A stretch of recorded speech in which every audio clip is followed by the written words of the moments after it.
Welcome back to A Family Food Story. Today is the day where we're going to reveal the Spice Cabinet Organization Project. I'm so excited to share this with you because our Spice Cabinet is an absolute dream, which is something that never in a million years I thought that I would even come close to being able to say. We're also going to be canning some beans, starting some sprouts, we're going to make some body butter, and we're going to make some beef broth. That sounds like a lot. We should probably get started. All right, so Kevin soaked beans last night, got them rinsed off and cooking this morning. They are now ready to go into the jars. So that is what I am doing. These black-eyed peas are what we use for our cowboy caviar. And man, oh man, it is delicious. We've had the canned pinto beans on hand, but we usually have to make the black-eyed peas. And I am excited to have these canned and ready to go so that cowboy caviar can happen like that. When I'm canning beans, I will usually fill them up about this high. It's like 3/4, a little bit more than 3/4 maybe. And then we'll add the liquid in from there so that they don't overflow and siphon and explode. While everything else was going on this morning, Harbor made a cinnamon roll cake. This recipe is coming. We wanted to try it first. I think it's a hit because the kids are devouring it. And they're silent.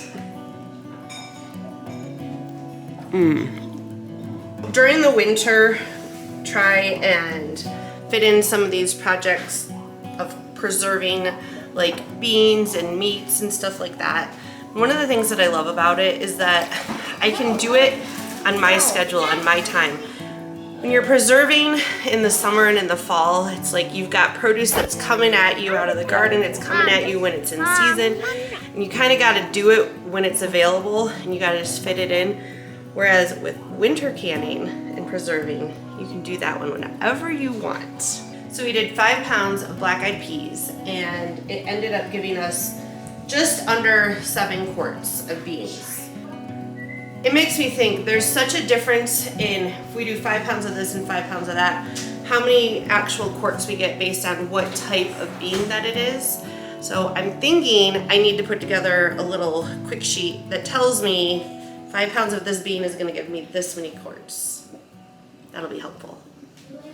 Okay, so who out there has a spice cabinet and seasoning system that they use and they love? Because if you would have asked me a year ago, I would have told you it's impossible. But in all honesty, I think we have actually reached perfection here. Because not only is the functionality of this a dream, but in my opinion, it's also beautiful. So let me welcome you to our new spice cabinet. Oh!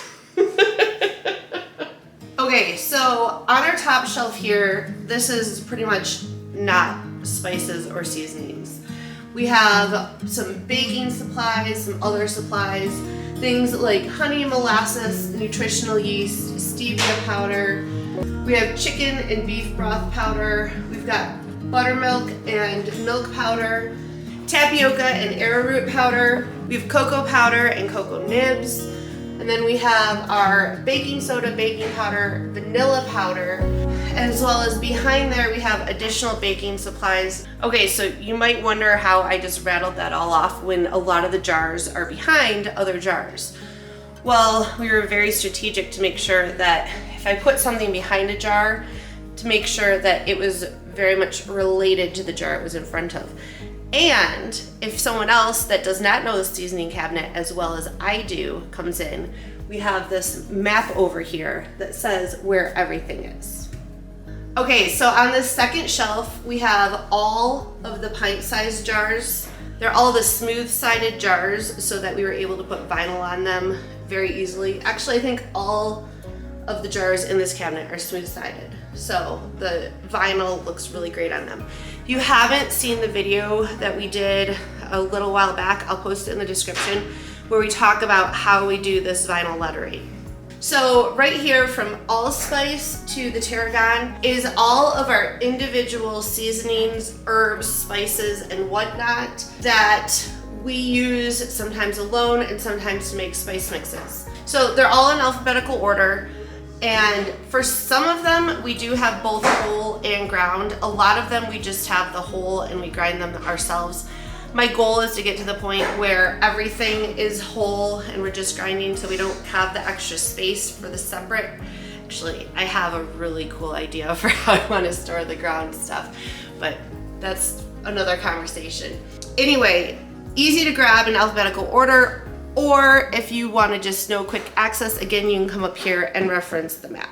Okay, so this spice cabinet journey is something that we started. Never in a million years would I have thought that it was going to take as long as it did, but as we kind of started diving into it, I was originally looking at it as we're just gonna organize our spice cabinet. And I realized that if we organize the spice cabinet, our bulk seasoning organization down in our food supply room is a disaster as well.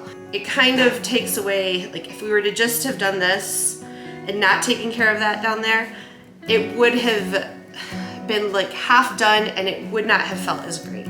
So I'm really happy that we took our time, we dedicated the resources to making it something that is easy to use and that everyone loves. So I think that one of the biggest things that was holding us back in this whole process was the idea that I didn't know what I wanted. I couldn't come up with a picture perfect plan. And it took us some time, some thinking and some brainstorming and just a lot of processing in order to be able to get there. So hopefully this inspires you that A, you can have a beautiful and functional spice cabinet, and B, if you know what you're going for, it's not gonna take you 3 months to do it. Okay, so another part of this was our seasoning mixes. We've talked about a number of times that we don't really buy seasoning mixes in any form. And so we make them all ourselves. And so finding the space for all of the seasoning mixes was a little bit challenging. We ended up moving some stuff out of this cabinet to make space for them. But we do have a collection. We've got 3 rows of pint jar seasoning mixes here. And then we have 4 rows of quart jar seasoning mixes here. Obviously, the quart jars are ones that we use a bit more often and in larger quantities, where the pint jars are things that are used less often and in smaller quantities. Speaking of seasoning mixes, if you have not checked out our seasoning mix recipe pack, I will link that in the description. We've got over 20 seasoning mix recipe cards that we use to mix up all of our own. Not only will these save you time and money, it also ensures that you're getting a clean seasoning, one that's not filled with extra preservatives, sugars, or other garbage that they put in the ones you can buy at the store. I'm so proud of it. Okay, and then lastly, we have this bottom row where we have all of our most used items. So we've got things like salt and pepper grinders, and then behind those we have the peppercorns. And then we have 3 different types of salt here. We have just regular real salt, and then we have flake salt, and we have rock salt that goes into the pepper grinder. Next, we have garlic powder, garlic granules, and minced garlic. Next, we have onion powder, onion granules, and minced onions. Now, this is one of those things where we debated on if we were going to actually keep all 3 and continue to stock all 3. And we played around with like getting just the minced onion and then grinding it into the powder. But honestly, I really enjoy having all 3 on hand. We might stock less and grind it ourselves. But for now, with how much garlic powder we have, I think we're stuck with a garlic powder stock for a while. So next in line is red pepper flakes and dried chilies. And then, as I previously mentioned, we have all of our often used seasoning mixes like taco seasoning, Italian seasoning, garlic salt, and more.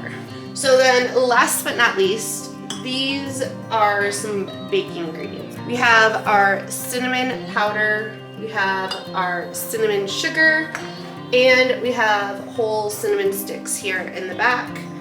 And then we have our vanilla extract. And then for now we have all of these little extract bottles. We are in the process of making all of our own extracts, and I think that they're gonna go in a little bit larger size bottle, and they'll get their own nice little final label, and they'll all sit here. So that's it. That's our spice cabinet and I love it. I hope that this inspires you to do something about your spice cabinet because I'm pretty sure that you probably don't love it. All right, so we're gonna jump back in time a little bit. Yesterday, we made some sugar cookie body butter and shared a bit about our monthly food cycle. I have Zayden and Breslin and Elias and Harbor with me to help make a super simple personal care product. We're gonna make a sugar cookie body butter and we're gonna finish up that winter healing salve that we started a few videos ago. So, super easy. We're gonna go with a 1/4 cup of coconut oil, almond oil, shea butter, and cocoa butter. And then we're gonna let it warm over a double broiler. And then we're gonna add the vitamin E and essential oils to it. Let's start with the shea butter. Zayden, you wanna do the shea butter? Zayden, what happened today? Harbor! I need to go to elbow. I ate breakfast. What happened inside of your mouth? Oh! I pulled my tooth. Mom, I can just I'm stuff sorry. this right on. We need that 1/4 measuring cup. I tried on your hands. Elias, you wanna do the coconut oil? Sure. Do that. Next, we need a 1/4 cup of sweet almond oil. Story dog. There's our Good. healing winter salve. So while that is melting, we're gonna get our vitamin E oil and our essential oils ready to go. So we're just gonna do a teaspoon of vitamin E oil. And then what it calls for is 40 drops of the sugar cookie blend. We decided that rather than mixing it up in the bottle, we were just gonna mix it up in here as we go. So we're gonna do the sugar cookie blend times 4. So we're gonna do 36 drops of the magic acid. 30. I said 32. I was beginning to say 32. it. We're gonna do 36. 32 drops of the vanilla. 16, 17. My turn. All right, so with the tangerine, we're going to just do 4 drops. 1, 2, 3, 4. Done. Oh, 6. 6. For this, we're gonna do 8 drops. Okay? Okay, but that would be Breslin's 5th, and I've 2, only 2, done 3, 1. 4, 5, 6, 7, 8. Done. All right, Elias Can I is start? gonna dump in our vitamin E and oil. So this can go in the fridge for 30 minutes or the freezer for 10. We're gonna go with the freezer because it's getting late. While that's freezing, we're gonna strain the healing winter salve.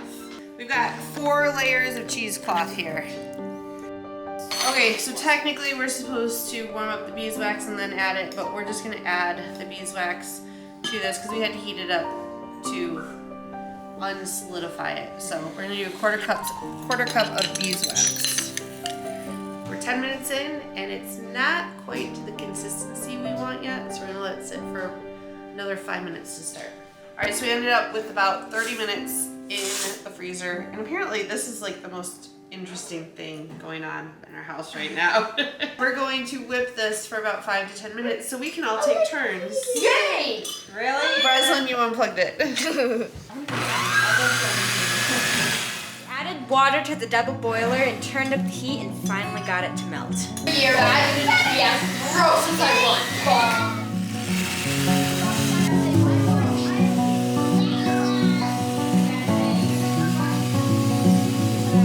All right, so here's our body butter again that we started mixing up yesterday. And I just wanted to give it one final whip before I put it in a jar because it's just a little unsolidified for me. So I've got my jar labeled already. Now I am just going to take this. Look at how just fluffy and delicious that looks. Let's not let this go to waste. It smells so good. Look how fun that is. Okay, so we also have our healing winter salve that we did yesterday. I've been having some nasty, like my hangnails have been bad. I'm excited to take some of this and rub it on my nail beds, yes. And I'm hoping that this is going to fix the problem. All right, we wanted to take a minute to discuss this monthly food cycle that we keep mentioning. And before we share this journey on this cycle with you in the upcoming videos, we want to give you a big picture idea of what's going on. Step one in our monthly food cycle is to review and update our food inventory overall. This is where we kind of go through everything. A lot of it is tracked throughout the month, and so it's more of just kind of a checking to make sure everything is staying in order. Number two, we review the information that we put out in the Buy This Month emails. These emails include our annual buying cycle, what's in season, along with what's new and on sale at Azure Standard. Number three, we set goals and intentions for the upcoming month and also want to make sure that we review the past month, looking at things like what went well, what didn't work, what we want to change. Part four is going to be putting together that monthly meal plan. Now, this is something that I don't really try and get into the nitty-gritty. I just get the main big picture breakfast, lunch, dinner across 4 weeks. And when I put those in there, I do so recognizing that I need flexibility. So I am able to move things around within a week or between weeks. It's just kind of getting that big picture idea of what we're going to eat in the next month. All right, part five is going to be ordering groceries. We make monthly orders from Azure Standard, Golden Organics, Costco, Thrive Market, depending on what we need, and subscribe and save from Amazon. Now our goal here is to do groceries once a month, but we usually end up placing some weekly orders from natural grocers as well. And part six is to actually receive, share in our hauls, and put away all of our groceries. This is also when we do our storing, so any bulk grains or dried fruits or anything that needs to get packaged in a certain way, we take care of that. Speaking of taking care of that, part seven is going to be preserving any produce that we have. Going to be doing some Canning, fermenting, dehydrating, pickling, freezing, eating, all of the above. And then lastly, and definitely not least, is actually going through and executing the plans that we have created here and using all of the food that we've purchased. We do this using the weekly food cycle that we mentioned in the last video. I will link that in the description below. All right, so it's been a little while since we've done sprouts, and I could not remember off the top of my head how many seeds we put into a half-gallon jar. So we grabbed our handy dandy sprouting book that we got from Azure and looked it up. There's this sprouting chart in here, and it is 3 tablespoons. So it also says that you're supposed to only let it soak for 4 to 6 hours. I've always let seeds soak overnight, and so we're just gonna do overnight like we always have done. Okay, so sprouts are super easy. We're gonna take our seeds, we're gonna take our 3 tablespoons, 1, and we've got our clover seeds, 3. Put them in a half-gallon mason jar. So if you were doing a quart, you would only do like a tablespoon and a half. 2, 3. And then we're gonna put water in here. Not very exciting. We also have these sprouting screens that we get from Azure. These go on with a ring. Technically, you could cover them right now, but this is gonna make it easier to rinse them in the morning. All right, so we'll be back in upcoming videos to share more about this process and how we use our sprouts. Now it's Kevin's turn to make beef broth. When we get a whole cow, we get the whole cow, including some bones. We're gonna turn that into some bone broth. I will be honest, I don't know what the appropriate ratio is, but I'm hoping it's gonna be delicious. This pot's filled to about right there. I want my big pot so I can let that boil. I don't have to worry about spilling out of the other one. We also have some leftover, or not leftover, we have some short rib bones from dinner tonight because we were testing a recipe for you and it is delicious. Earlier we put some salt and pepper and a little bit of garlic on these, along with some paprika. How long did you roast them for? About 45 minutes. At what temperature? 350. I want to bite that. It smells so good. Waste ye not juice of bone. No kids are having their breakfast tomorrow. Be proud. Yeah, it's ancestral. So, because we're gonna be out all day tomorrow, maybe, I am thinking this is gonna cook for about 24 hours. I'm doing about a 1/4 cup of some apple cider vinegar. Did you shake the apple cider vinegar? I did. Not shake it. It didn't look like it. I and picked. you just dribbled down the side of the bottle too. You know what? I usually wipe them off anyway. Couple bay leaves. Oh my goodness gracious! Isn't it beautiful? So Christy mentioned about how nice it is and what her favorite parts are about this. You know what my favorite part is? I know where everything is. That's because Mom has the door open. Dad has the door open. Heat on. We're gonna bring that to a vigorous boil, and then turn it way down. So it's just a slow roll. And is it snowing?